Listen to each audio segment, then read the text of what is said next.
حي على الفلاح.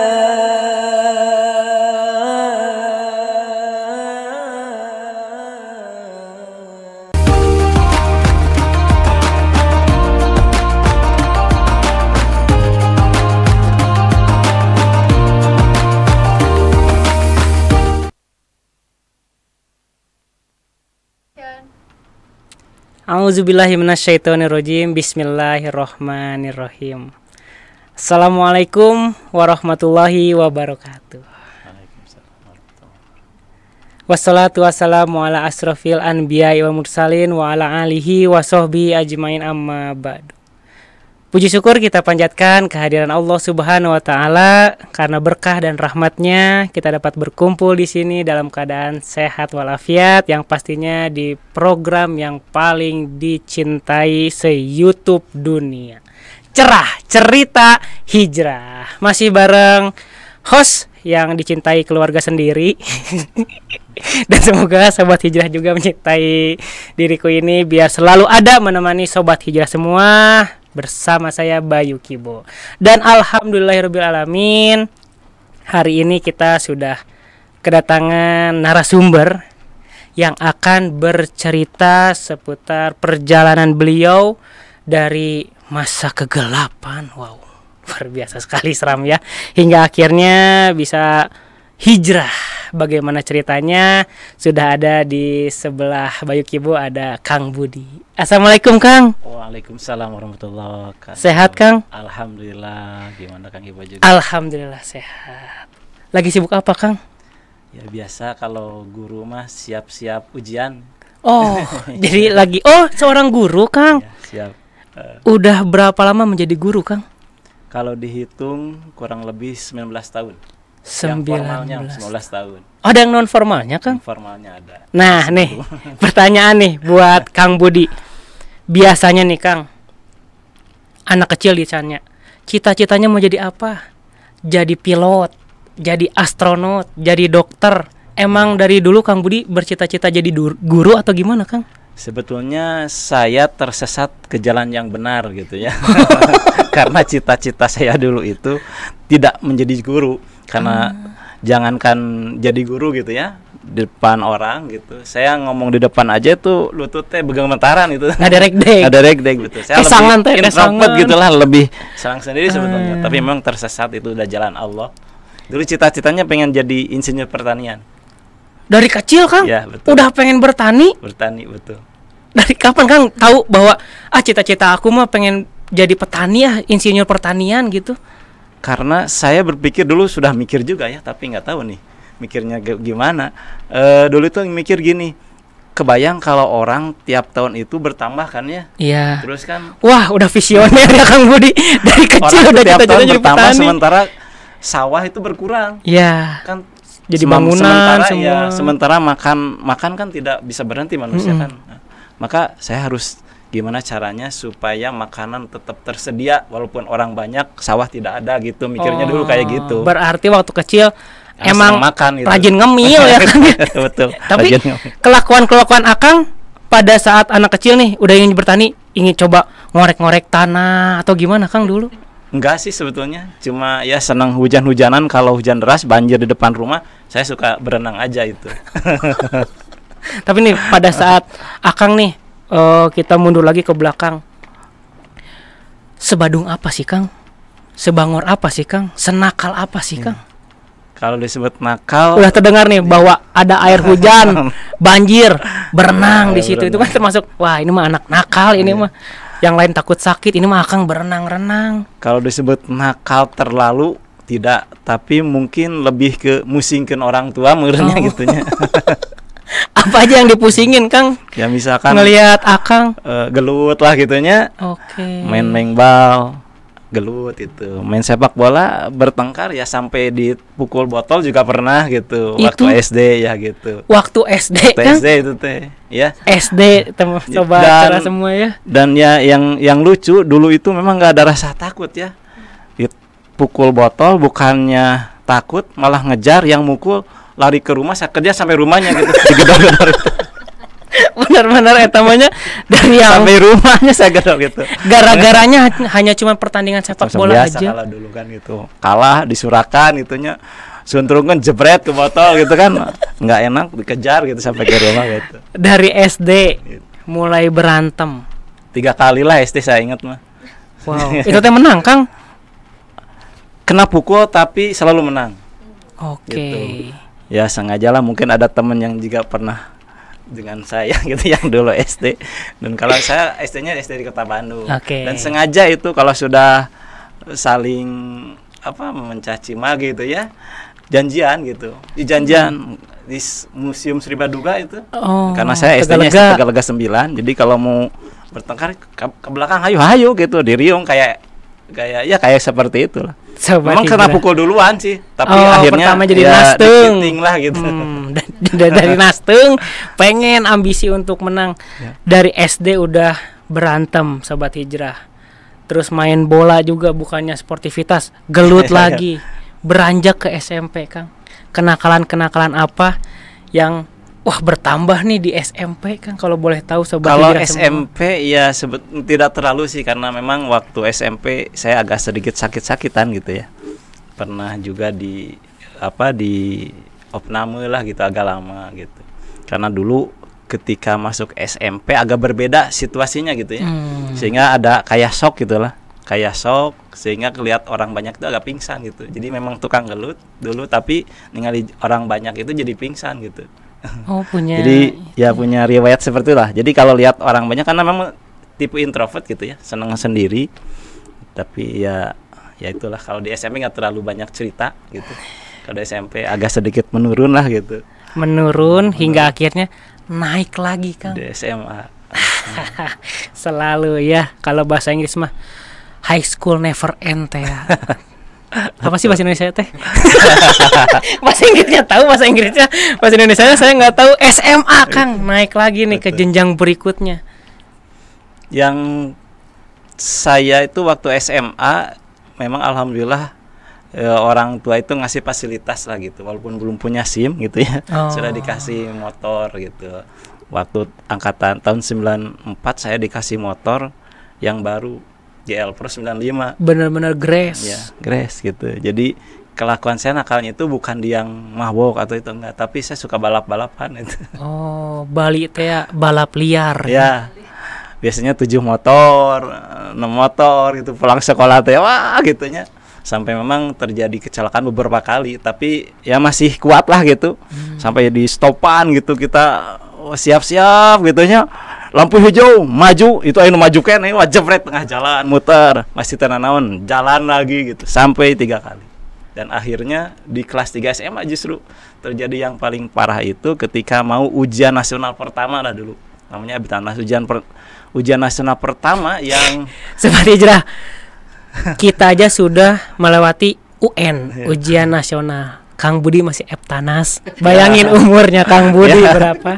Ya, aku aja ujian nasional, Kang Budi Eptanas. Berarti Itu aku mah ujian. semester, Kang Budi mah catur wulan, meureun ya? ya catur bulan betul. Ya kan, catur bulan. Betul, catur bulan. Lanjut lagi, Kang, gimana, Kang? Jadi pas sebetulnya itu Awal mula Kang dikasih motor. Apakah dengan paksaan, Mama saya pengen motor, kalau nggak dikasih motor saya nggak mau sekolah, nggak mau berbakti sama orang tua, atau gimana? enggak sih, Kang? sebetulnya saya dulu di rumah punya warung. Orang tua ngasih itu supaya cepat pulang, nungguin warung gitu. Tapi justru dipakai main gitu. Oh, jadi emang ya udah beranjak SMA Ya. nih sama orang tua emang benar-benar dikasih, Ya, gitu. nggak diminta sama Nggak diminta, akang. tapi ya itu karena ada fasilitas, teman-teman memang motornya juga Tiger gitu ya, motor-motor dulu zaman ini boleh menyebut merek gitu ya. Nggak apa-apa, Kang, tenang, Motor-motor di sini mah. KZR gitu Nah, ya. nanti yang motor-motor di yang diomongin juga produsernya. Oh ya. Tenang, Kang. Oh, jadi karena ada circle Akang Ya, di situ yang betul. merubah Akang menjadi berani Bahkan, untuk balap ya. gitu ya. Bahkan di gang ke sekolah aja gitu ya, ke gang ke sekolah lumayan cukup panjang, ada 200-300 meter itu sampai balapan. Dan ini salah satunya ya karena tembok gitu, gesruk gitu. Aduh, Gitu. kebayang. Dan itu masih dianggap biasa gitu. temboknya teh tembok Tembok Rangginang anu teh ya. dikaprot ya, Heeh, gitu ya. tembok Rangginang sobat hijrah semua. Dan itu Sampai Akang masih belum kapok kan? belum kapok. Kejadian yang benar-benar nih Akang nggak bisa ngelupain dari kejahiliahan Gitu. Kang Budi. Ya, itu kalau tidak salah 1,5 bulan menjelang Eptanas. Ujian Oke. nasional pertama menggunakan komputer angkatan saya itu. Tahun 97. Nih, Ya, sobat 97. hijrah. 97. Tadi Kang Budi bilang ya bahwa ada Eptanas komputer pertama itu angkatan yang saya itu. kita sudah memakai flash disk. Nah, Kang Budi pakai disket. Iya, masih pakai disket. Disketnya itu yang dua tuh yang gede dulu, pakai DOS dulu gitu ya. Cabut lah.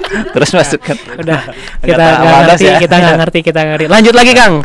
Mau Nah, itu Eptanas. 1,5 bulan menjelang ujian lah gitu. Teman-teman tuh bilang bahwa yuk kita mau foto bareng nih, foto kenangan. Oke. Foto kenangan di Lembang, saya masih ingat tuh. Mungkin teman-teman yang sedang nonton, teman-teman di SMA mungkin nggak tahu ceritanya sih. Ini saya ceritakan di sini aja. Nah, ini nih. Soalnya nggak ada yang tahu nih kisah ini, hanya saya dan orang tua yang Di tahu sebenarnya. program cerita hijrah kita bongkar nih ya cerita-cerita dari Kang Budi. Jadi 1,5 bulan menjelang ujian nasional, ya kalau sekarangnya di ujian nasional itu saya diajak jalan-jalan. Pas barengan gitu, pas hari Minggu itu barengan ada 12 motor yang akan berjalan.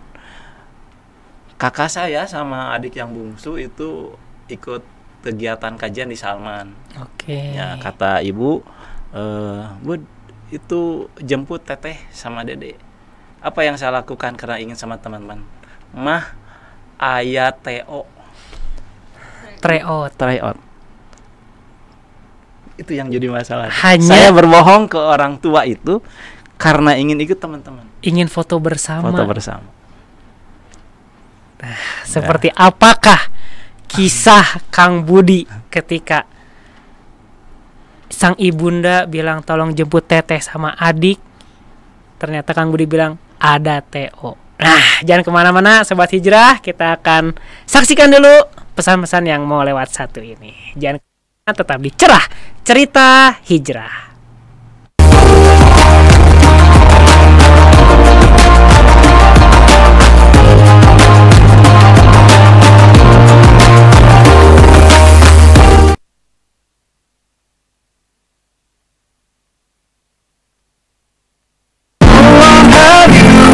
Serta di bidang pendidikan terdapat TK Istiqomah, SD Istiqomah,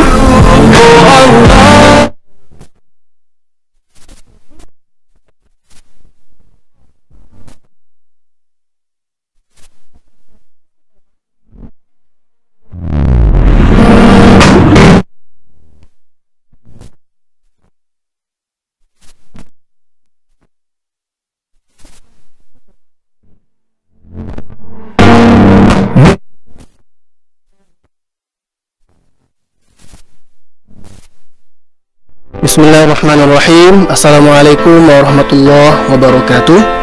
Saya Ardian Saputra mengajak para jamaah sekalian, mari untuk kita saksikan murotal dan program-program menarik lainnya hanya di YouTube channel Masjid Istiqomah dan Instagram Masjid Istiqomah_BDG.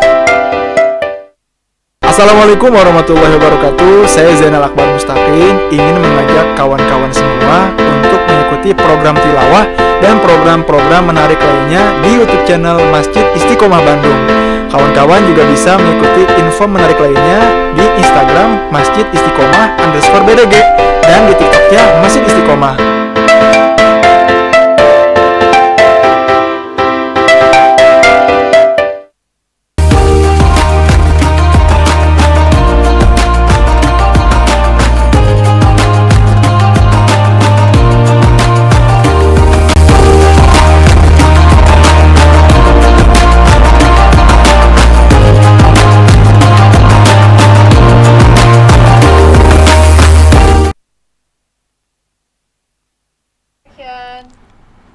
Baik lagi bersama Bayu Kibo dan juga Kang Budi yang pastinya di program Cerah Cerita Hijrah.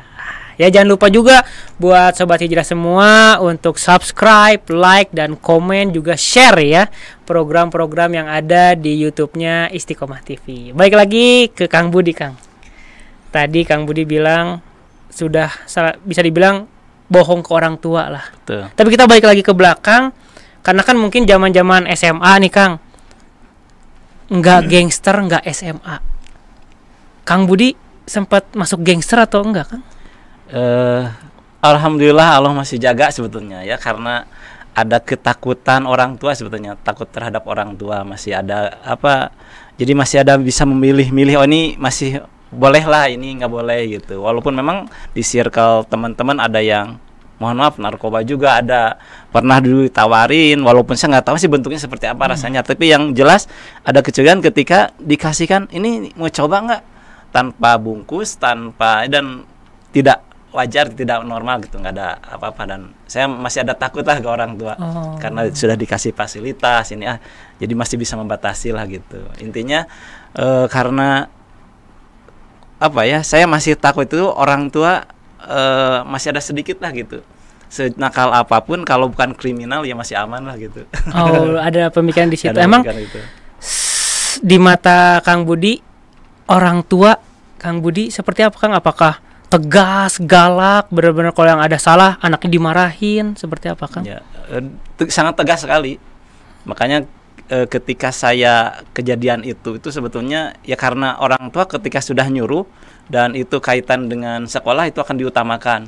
Makanya alasan kenapa sih TO ya pasti disilahkan gitu. Kalau mau main nggak boleh ya gitu kan. Dan itu tidak nyaman buat saya gitu.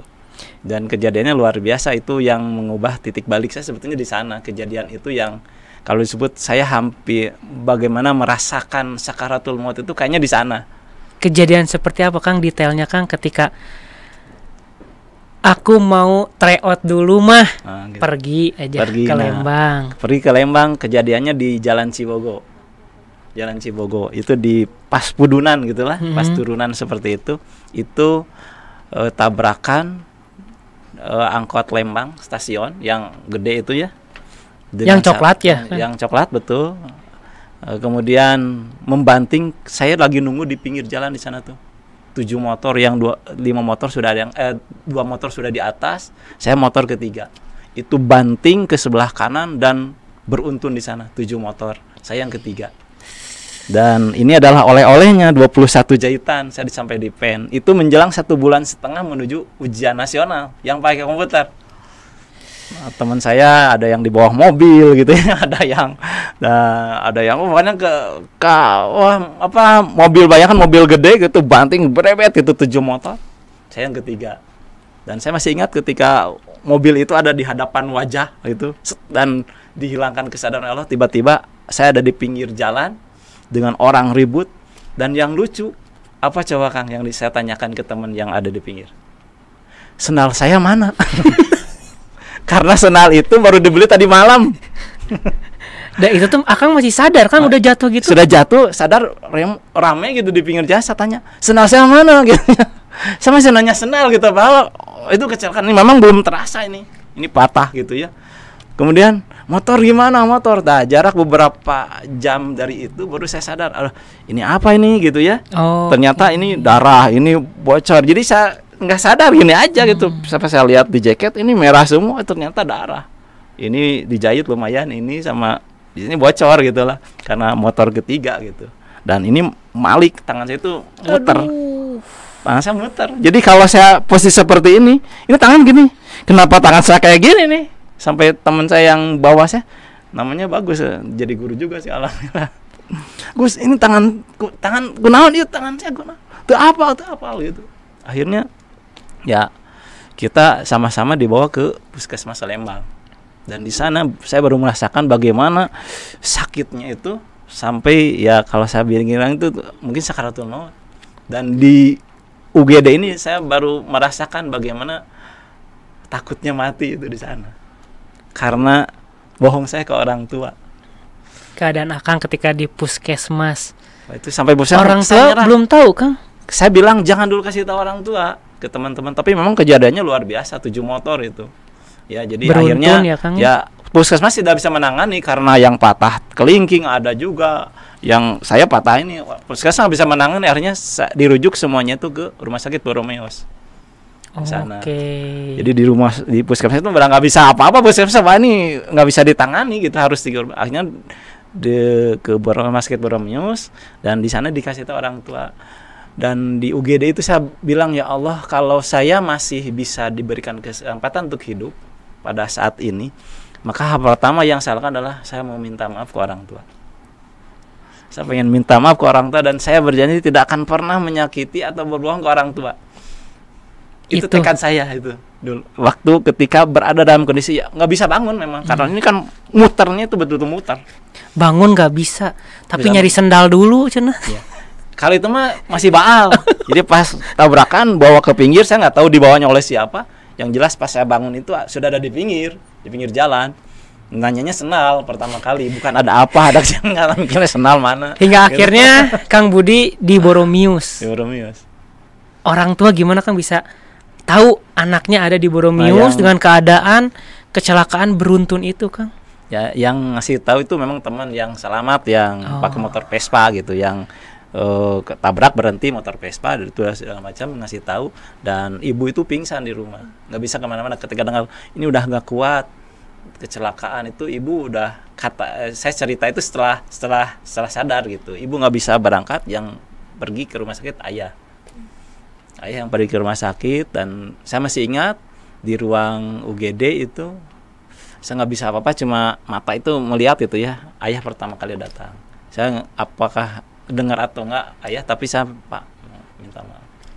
Tapi apakah dengar atau enggak, cuma ya itu dari sejak itu perubahannya agak ya sedikit. Pokoknya saya nggak pernah mau pengen punya masalah dengan orang tua aja. Pokoknya kalau ada orang masalah langsung minta pada saya itu juga. Kenapa? Saya takut waktu pas saya keluar saya mati gitu, dalam keadaan orang tua marah gitu. Kejadiannya itu sebenarnya setelah tabrakan yang sering-sering motor jebret-jebret, ini yang paling parah itu. Ayah ke Boromius melihat anaknya pulang ke rumah. Dan dia dipen tuh, udah dipen. 3 Mama hari. gimana, Kang? Ketika tahu bahwa saya patah tangan, kemudian sobek-sobek di kepala. Apakah dirawat inap dulu atau? Dirawat inap. Okay. Itu kurang lebih 1 minggu. Berarti Mama udah ke Boromius Belum. juga? Sampai pulang. Karena bener-bener nggak mau khawatir melihat kondisi, karena tabrakannya kan kebayang beruntun 7 motor gitunya, dan nggak bisa bangun itu. Kebayang tuh wah, apa yang dibayangkan orang tua itu pasti seperti apa rusaknya gitu. Nah, maka nggak berani ke rumah sakit. Itu setelah ke rumah baru. Berarti ayah aja yang di Ya, Boromius. sama kakak mungkin yang disuruh dijemput itu. Hingga mulai Ya. membaik nih, Membaik, Kang. Terus pulang ke rumah. Sudah dipen. Mama tanggapannya gimana, Kang? Ya, kalau saya tidak melihat mamahnya sebetulnya, tapi saya melihat diri saya sendiri. Ketika orang tua itu mungkinnya ketika saya bilang, "Mah, ada TO," dan tahu saya main gitu, mungkin kesel. Nah, dari kesel itu mungkin ada bersitan hati yang ini teh anak dikasih motor bukannya membantu malah gitu. Mungkin wallahu alam. Tapi mungkin itu yang terbersit di hati orang tua, sehingga ya kejadian terjadilah itu. Dan saya masih bersyukur masih diberikan kesempatan, karena tidak jarang gitu ya. Ada orang yang ya mengalamilah masa-masa waktu SMA balapan gitu, dan tidak kembali tabrakan dan wassalam gitu, tamat. Mungkin ada yang dilukai, ada yang terluka, ada yang dizalimi, dan itu nggak kembali. Dan saya masih bersyukur kepada Allah SWT masih diberikan kesempatan untuk bisa memperbaiki diri dari apa yang pernah saya lakukan. Kalimat apa, Kang, yang pertama diucapin Kang Budi ke Mama Kang Budi ketika sampai rumah, Kang? Yang pertama kali saya ucapan seperti yang saya azamkan dalam diri, maaf maaf karena sudah merepotkan kan, dengan kecelakaan merepotkan. Terus maaf yang paling utama sebetulnya maaf karena saya sudah berbohong. Tanggapan Mama gimana, Kang? Ya kalau orang tua ya senakal apapun anak gitu ya. Kalau anak sudah minta maaf, ya memaafkan, alhamdulillah. Ya artinya menangis gitu ya. Dan alhamdulillah di sejak saat itu kedekatan saya dengan orang tua, khususnya dengan ibu, dengan mama itu lebih dekat lah gitu. Dan ya itu pengalaman pertama, dan mungkin mudah-mudahan tidak terulang pada adik-adik atau anak-anak yang di rumah gitu ya. Ketika Allah berikan kesempatan, jangan disia-siakan orang tua yang masih ada gitu ya. Khidmat kita ke orang tua gitu ya. Dan saya nggak terbayang kalau pada saat itu saya meninggal dunia. Sudah mau berbohong, orang tua marah, dalam keadaan belum sholat gitu ya. Itu kebayang itu lipat gandanya siksaan dia. Ya, makanya ya itulah titik balik saya ketika ya sudahlah. Makanya sekarang kalau ada lagi naik motor nih ya, ada yang nyelip-nyelip, suka panas juga. Ada dulu juga tukang balap kasar masih gitu ya. masih ada Kasar ini malah mencan godek emosi. nempel karena tembok gitu. masih biasa lah gitunya. Gitu. Ya suka ada, cuma sekarang ada anak, kadangnya ada istri, inget udah nggak apa-apaan lah gitu. Ada juga kadang panas itu kalau ini gitu ya. Masih ada tapi jiwa masih itu. ada jiwa untuk balapan, tapi Ya, ada jiwa untuk menahannya bisa juga. menahan diri, betul. Bisa menahan diri. Karena Setelah melihat nih, ya udah dimaafin. Pertama kali meneteskan air mata setelah kecelakaan itu, apakah pada saat melihat orang tua minta maaf atau pada saat di rumah sakit, Kang? di rumah sakit saya udah nangis. Yang membuat saya nangis itu ya Selain Bekas- merasakan sakitnya ya. bukan sakitnya sebetulnya. Saya khawatir bahwa saya tidak tertolong, saya akan mati, itu yang tadi. Oh, langsung ada di pikiran Pikiran langsung. itu karena terus terang saya nggak bisa bangun sama sekali, menggerakkan tangan atau kaki itu nggak bisa, betul-betul nggak bisa, karena memang tangannya muter gitu, patah itu muter, sehingga mungkin urat-uratnya itu nggak bisa gerak, walaupun yang patah tangan tapi seluruh tubuh itu nggak bisa gerak. Wah, itu luar biasa sakitnya itu, Hingga karena akhirnya muternya 180 derajat itu, muternya kayak gini. Ini 21 jahitan ini sebagai bukti bahwa saya dulu pernah berbohong, dan ini adalah untuk jadi proses hijrahnya kenang-kenangan sendiri, gitu. Kang, bagaimana, Kang? ya Jangan dijawab Oh, dulu. gitu. Siap. Kita lihat dulu pesan-pesan yang berikut ini, tetap di Cerah Cerita Hijrah.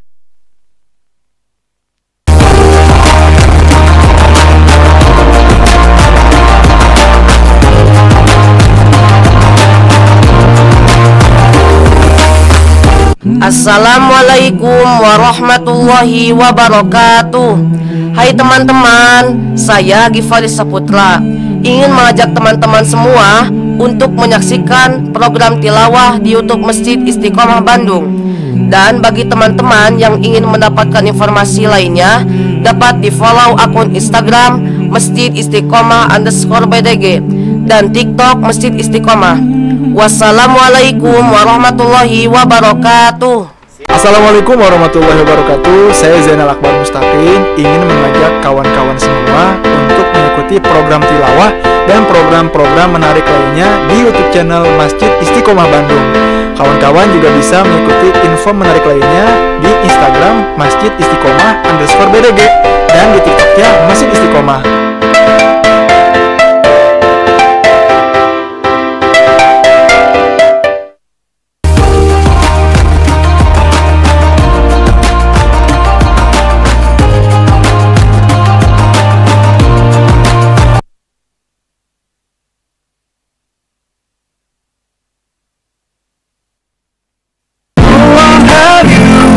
Serta di bidang pendidikan terdapat TK Istiqomah, SD Istiqomah, SD Priangan Istiqomah, SMP Istiqomah,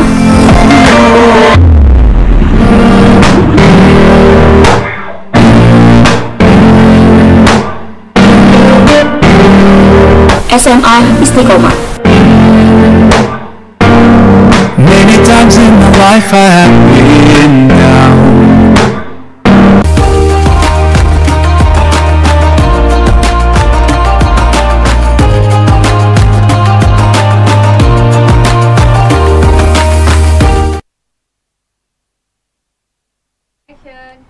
Masih di Cerah Cerita Hijrah, masih bareng Bayu Kibo dan juga Kang Budi. Kita balik lagi nih.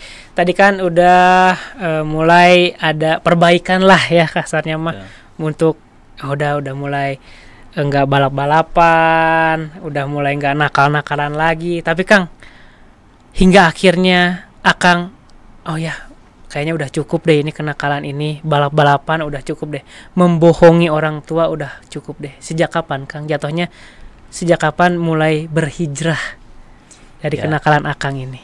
Ya, jadi memang titik baliknya itu ada di kecelakaan itu. Ketika merasakan bagaimana bahwa kayaknya saya dekat-dekat mati nih, gitu ya. Memang apa yang pernah saya dengar juga di berita gitu ya, ketika Presiden ketiga kita B.J. Habibie ya, Pak B.J. Habibie itu dalam kondisi sakit menuju akhirnya kan, yang beliau bilang kan katanya dunia yang begitu banyak tuh ternyata nggak terlalu ini ya, dan itu saya rasakan ketika kondisi ketakutan mati itu, sehingga saya berazam kalau diberikan kesempatan saya ingin perbaiki, tidak menyakiti orang tua, tidak berbohong terutama, karena kan zaman sekarang orang yang penting mah aman, berbohong tenan naon lah, yang penting mah situasi kondisi terkendali gitu ya dengan berbohong. Kalau saya tidak, apapun yang terjadi saya tidak pernah berbohong, kasarnya gitu ya. Berbohong itu memang ternyata kalau saya pelajari salah satu kebaikan kita yang mendekatkan diri kita kepada surga gitu. Kan ada orang yang memang dengan berbohong katanya ya bisa jadi untung katanya, tapi nggak pernah, kalau saya bilang tidak pernah dengan berbohong itu untung apapun itu. Dan peristiwa hijrah saya atau berubah saya itu ketika peristiwa yaitu ketika merasakan bagaimana sakaratul maut itu, aduh kayaknya dekat-dekat mati nih, maka ada azam itu dan Allah berikan, dikabulkan permintaan, maka saya harus laksanakan. Karena bisa jadi naudzubillah kalau saya mengingkari janji saya kepada Allah, mungkin Allah berikan akhir yang tidak baik, soal hati mana naudzubillah. Sebelum kejadian tersebut Kang, sholat, ngaji apakah masih belang betong pada saat kecelakaan, mencoba untuk Iya. Full deh gitu? Iya. Kalau sholat ya biasalah, kalau anak SMA-nya gitu, sholat di masjid, sholat gitu walaupun kadang nggak ada rasa, yang penting sholatnya gitunya. Kemudian untuk ngaji memang sudah nggak ngaji, kalau SMA itu sudah nggak ngaji lagi keluar gitu ya cuma sholat aja gitu, sholat aja gitu, sholat paling ngaji di rumah gitu pun kalau ada orang tua gitunya ya. Memang banyak yang karena ingin dilihat orang tua gitu, bukan karena kesadaran. Dan pada saat kejadian itu saya minta maaf, saya diberikan kesempatan untuk bisa sehat kembali dalam kondisi di pen 3 bulan itu di pen. Jadi memang ujian Ebtanas, ujian nasional itu saya pakai tangan kiri, latihan 1 minggu itu pakai tangan kiri pakai pensil gitu ya, karena tahu diri juga gitulah, ini ya untung lulus juga gitu. Oh berarti pada saat berkecelakaan Akang memaksakan diri untuk ikut ujian? Ya harus ikut, karena salah satu syarat kelulusan ya harus ikut ujian. Makanya setelah datang ke sekolah ya heboh lah di sekolah gitu, kejadian seperti itu ya. Saya belajar selama 1 minggu itu latihan terus, latihan pakai tangan kiri karena masih di pen ini. Dan alhamdulillah lulus ya kan. Ya itu. Jadi perubahannya ya titik itu. Jadi orang itu akan baik kalau merasakan bahwa dia akan mati gitu. Makanya zikrul maut itu luar biasa sebetulnya. Orang ingat mati itu kalau diresapi betul-betul dan merasakan peristiwanya itu nggak akan sembarangan gitu. Orang akan adalah apa yang diharapkan sih di dunia ini gitu. Dan lebih tenang gitu kalau kita ingat akhirat itu. Karena memang sifat dunia itu membingungkan. Kalau anak saya membagongkan gitu ya. Kalau kita pusing atau merasa gulana berarti kita terlalu banyak memikirkan dunia katanya. Untuk prosesnya sendiri Kang, mendalami ajaran-ajaran Islam nih, apakah sendiri pada saat udah beres nih, alhamdulillah udah mulai sehat, belajar mengaji lagi, mendalami Islam lagi, apakah ngajak teman-teman atau Akang sendiri pergi kemana gitu? Jadi ke perpustakaan? Oleh Allah tunjukkan gitu ya. Saya dulu milih UMPTN kalau dulu ya, kalau sekarang SNBP mungkin ya istilahnya. Dulu UMPTN saya milih ke UPB arsitektur pertamanan, tidak lulus. Malah dioperkan ke peternakan, kan nggak suka saya peternakan. Akhirnya saya nganggur tuh, nggak karena orang tua pada saat itu kena dirumahkan menjelang moneter tuh ya 98 ya 97 kemudian 98 moneter, sehingga dirumahkan. Kata orang tua kalau mau kuliah di swasta mah wayahna D3 Tapi kalau ke negeri boleh ke negeri. Makanya saya udah nggak mau merepotkan, saya di rumah aja dulu lah.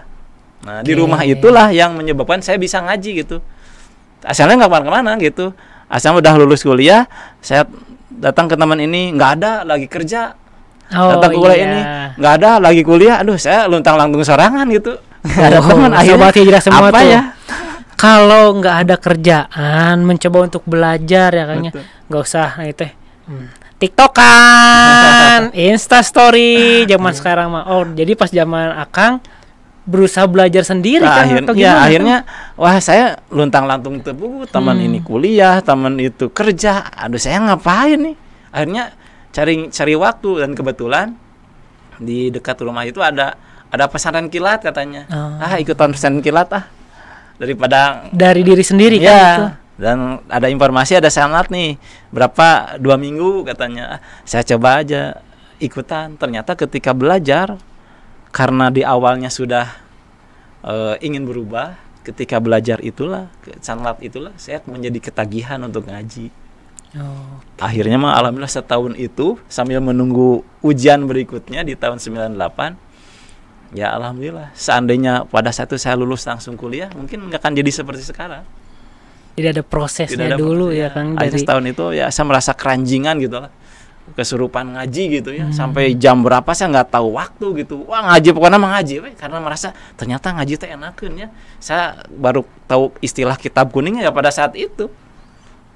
Tanggapan keluarga gimana Kang ngelihat Akang setahun nggak dapat kuliah, nunggu dulu kerjaan enggak, akhirnya ya coba untuk pesantren. Tanggapan keluarga seperti apa? Alhamdulillah kalau keluarga mendukung sebetulnya kan. Kenapa mendukung? Karena memang kakak-kakak lagi kuliah ya, orang tua di rumah kan gitu ya. Kalau istilah di rumah kan itu apa ya? Sekarang itu di PHK lah gitu, tapi PHK secara halus gitu ya, di rumah dulu, gajinya nanti gitu ya gitu.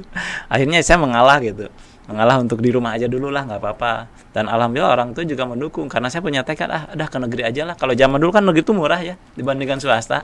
Kalau swasta itu mahal gitu. Jadi saya nggak mau memberatkan juga lah. Sudah kemarin kejadian seperti itu, kemudian saya nggak lulus yang dicita-citakan mari overkan ke peternakan, saya nggak bukan passion saya di peternakan, udah aja.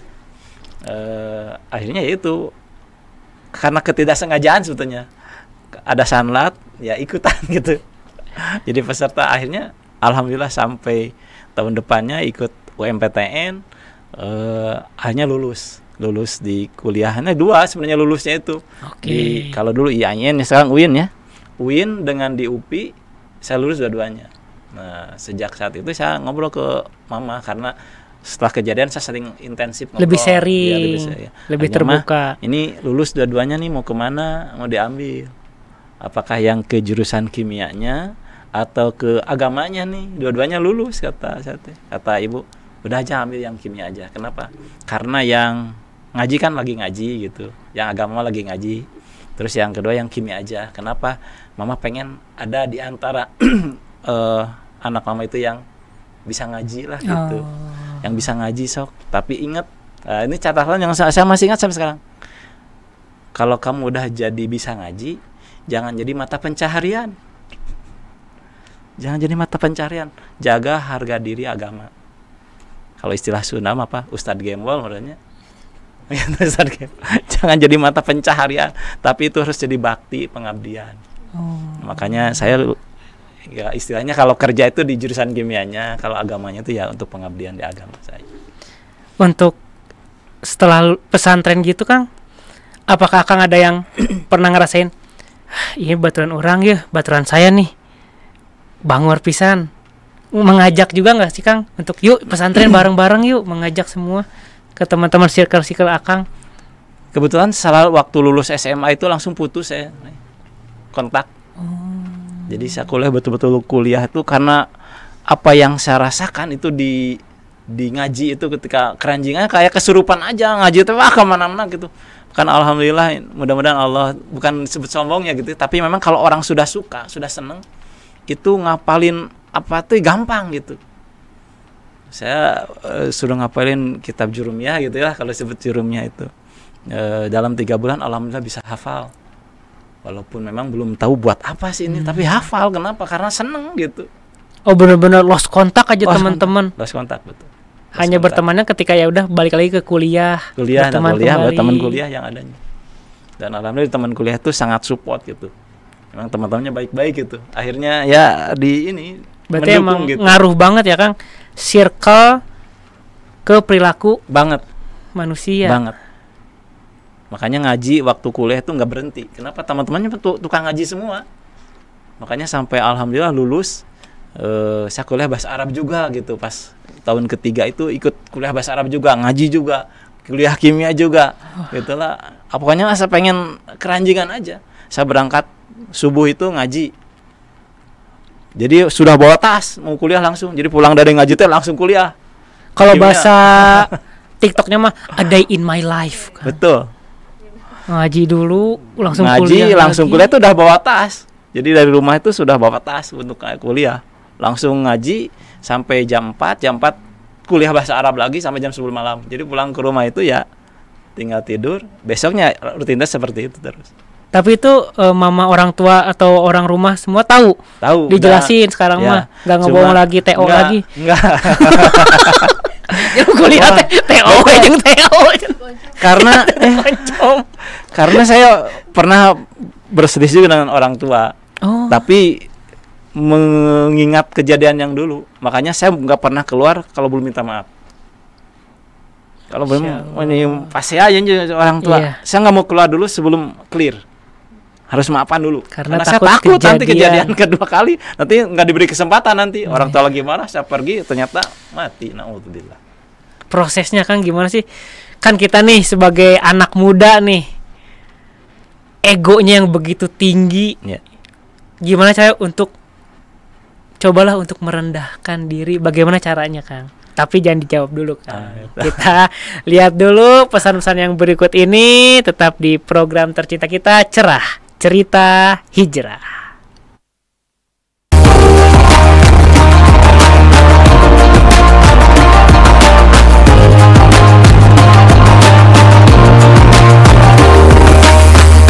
Assalamualaikum warahmatullahi wabarakatuh.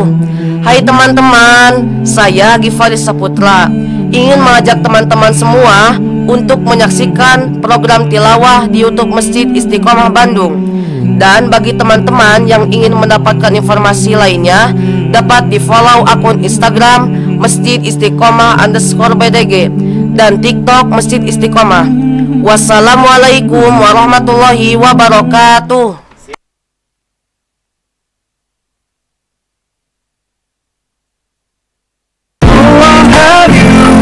Serta di bidang pendidikan terdapat TK Istiqomah, SD Istiqomah,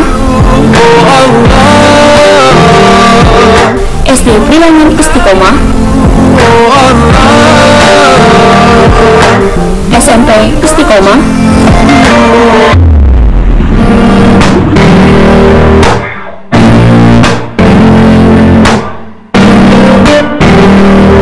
SMA Istiqomah. Many times in my life I have been down.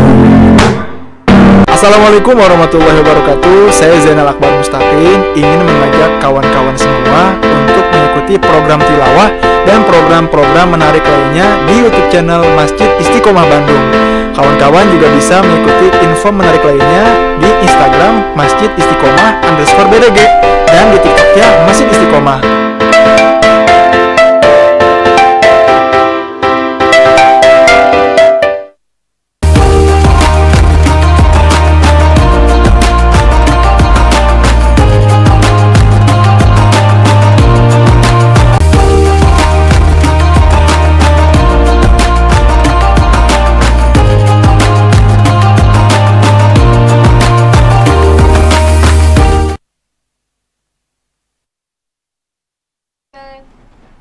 Masih di Cerah Cerita Hijrah, masih bareng Bayu Kibo dan juga Kang Budi.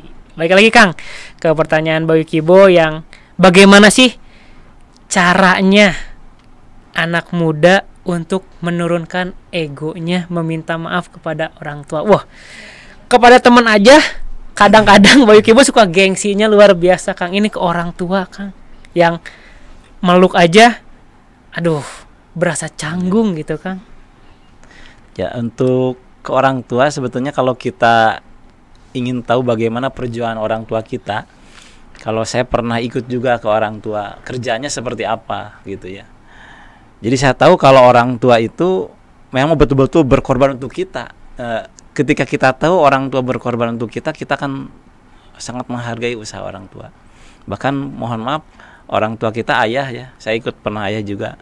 Bagaimana ayah kita dimarahi oleh atasannya. Saya pernah lihat sendiri gitu. Ya kalau bisa lawan mah ngelawan bisa sebetulnya, tapi mikir kalau saya ngelawan saya dipecat, anak saya gimana ini? Gitu. Jadi dengan tahu seperti itu ya luar biasa gitu. Akan sedikit ya kita tahulah bagaimana orang tua kita berusaha untuk kesenangan kita, kebahagiaan kita. Bahkan mereka melupakan harga diri mereka kadang gitu ya. Mereka lupakan rasa lelah mereka untuk kita gitu.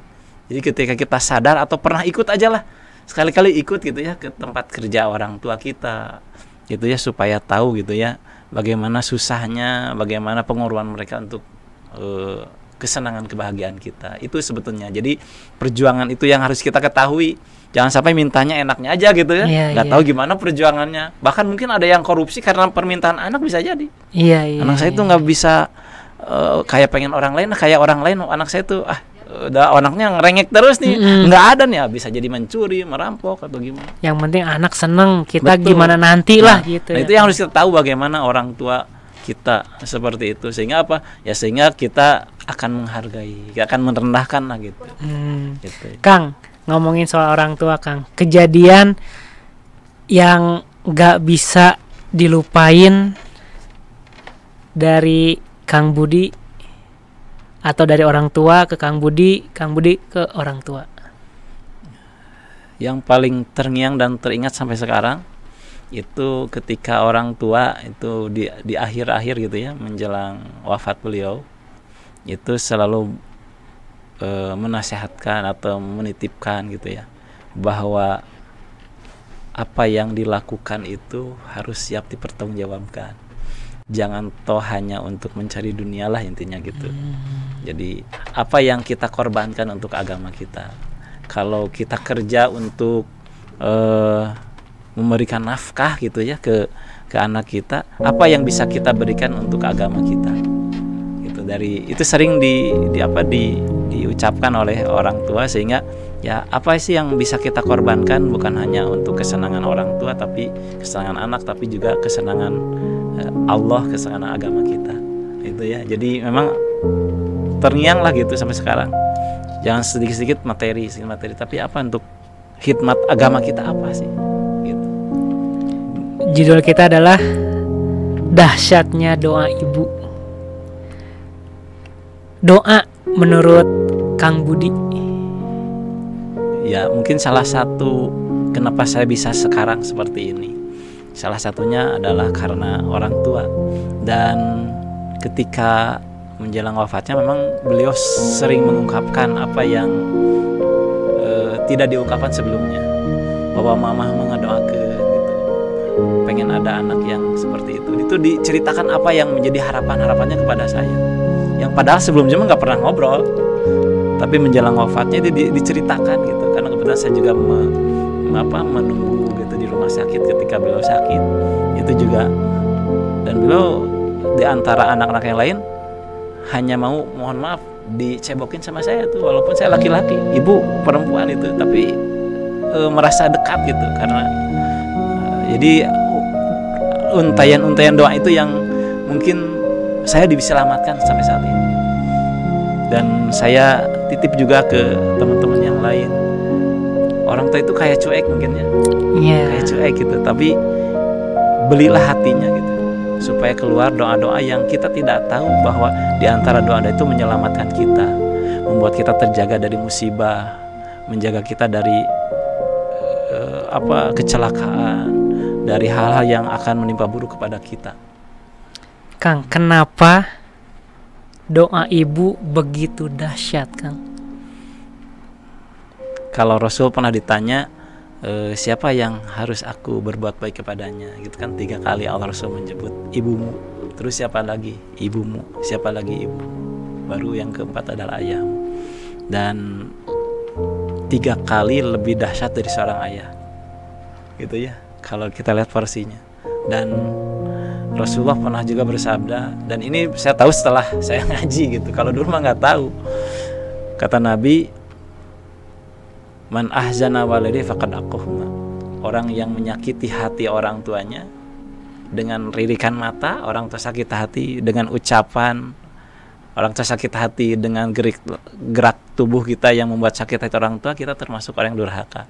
Dan Rasul menjamin doaul walidaini li waladihi kadoail nabi di umatihi. Doa orang tua kepada anaknya itu seperti doa Nabi kepada umatnya.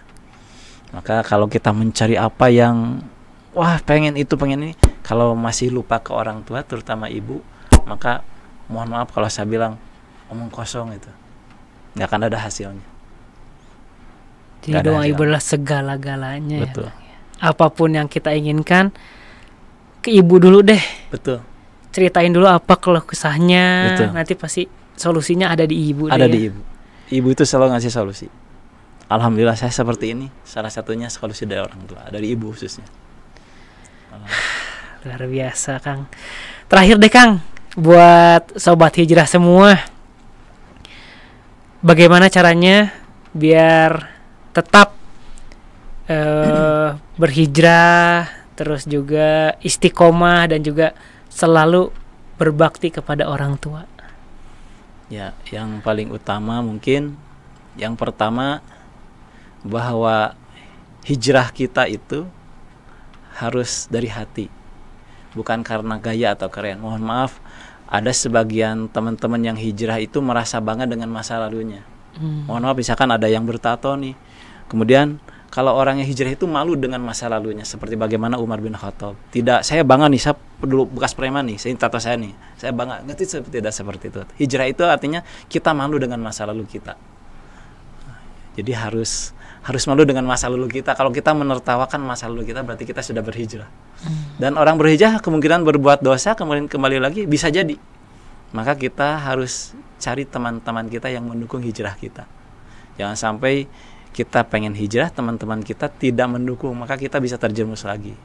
Oleh karena itu, pertama, kita harus malu dengan masa lalu kita yang kelam, memperbaiki saat ini. Dan yang kedua adalah cari situasi, kondisi yang mendukung kita untuk tetap taat kepada Allah Subhanahu wa Ta'ala. Teman, mungkin itu yang bisa kami sampaikan.